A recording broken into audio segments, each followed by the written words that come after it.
especially Muslim women, have internalized misogynistic sermon so deeply that even talking about freedom, independence, and gender equality feels like crossing a sacred line. It is taboo to some and rebellion to others. Muslim women, you romanticize the idea of submission so badly, yet you don't and cannot live up to it, as it is unattainable. You are a full-fledged functioning adult. You are not a child waiting to be led. This surah that is always pulled out like a sword, but they forget that this qawwam means provider, not puppet master.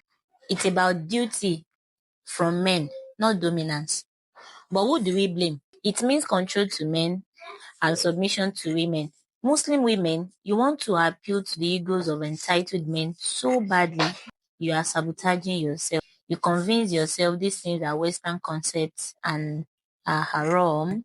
But the moment you say Islam gave us right as women, you are acknowledging a fight, one that wouldn't be needed if those rights were truly honored by everyone in the first place. Because if they want you voiceless and you refuse, that's not submission. That's resistance from you. It's very pathetic how raising a girl to be self-sufficient is considered man-hating. You mean to say when I protect myself from abuse and disrespect, I'm labeled too much or not humble? Like, why? Personally, for me, I'll raise my daughters to never depend on another human being for survival because their own father did not protect them. So why expect any prince in shining armor to?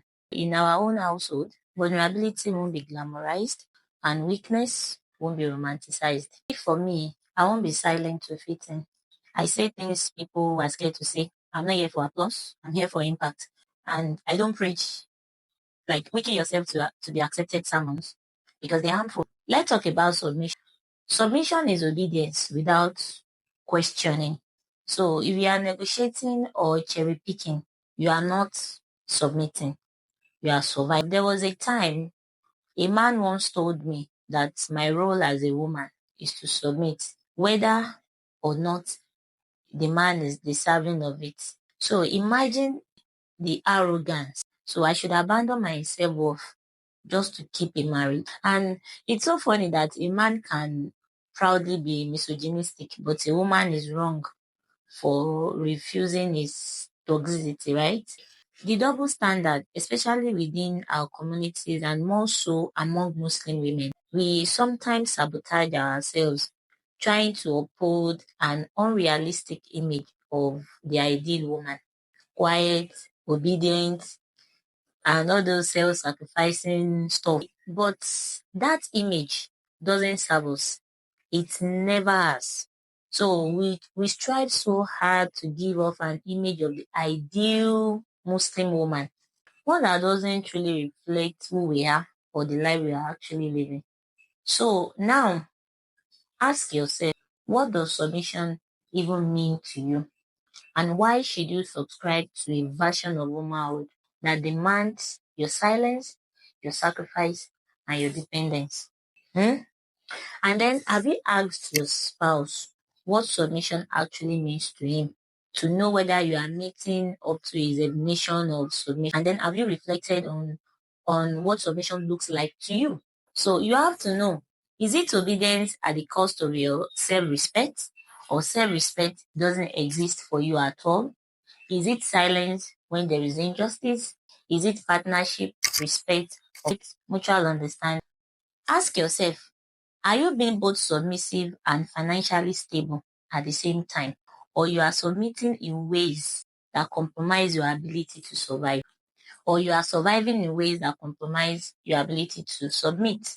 Being a career woman today simply means taking responsibility, maybe through 9 to 5 job, a business, your own business, freelancing, or any form of halal income.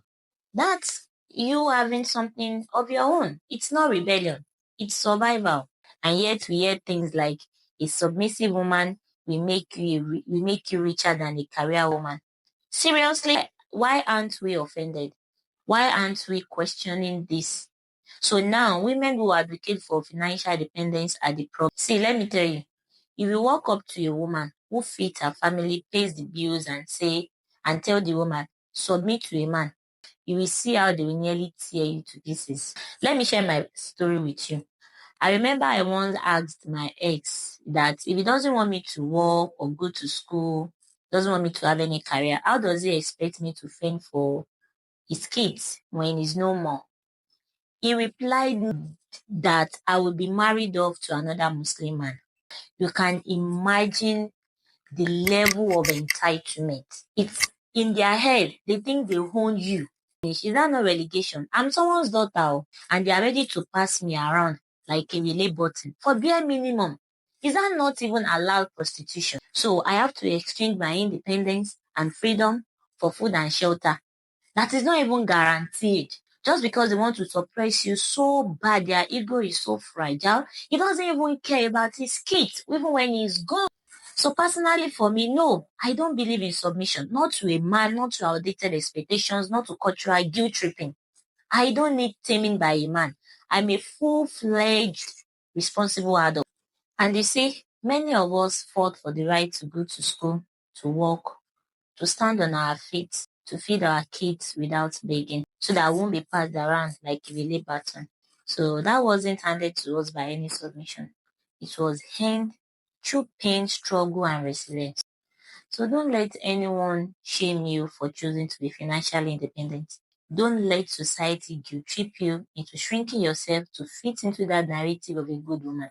Because nobody is coming to save you at the end of the day. And you see, to some people that want to cherry pick on this idea of submission.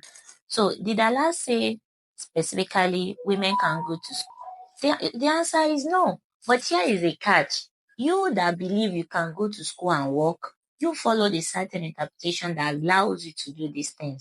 And there are other interpretations too that limit women. So, because for you now, you pursued education, you chase financial independence, you fought to stand on your feet, even if it is just to feed your kids. No one handed that over to you. And these are limiting interpretations, which are not necessary. It doesn't add or subtract anything of our Muslimness or we being a Muslim. Someone was telling me that I have to be, I have to go slow because life is a prison for Muslims and paradise for non-Muslims. So I won't be going against Islam. I'm not going against Islam. You are the one that you are projecting your own understanding of Islam onto me. So how can you say life is a prison for Muslims and paradise for non-Muslims when you subscribe to limiting interpretation of Islam? You are not even submitting this person that came to me. So if you believe in submission, define it properly.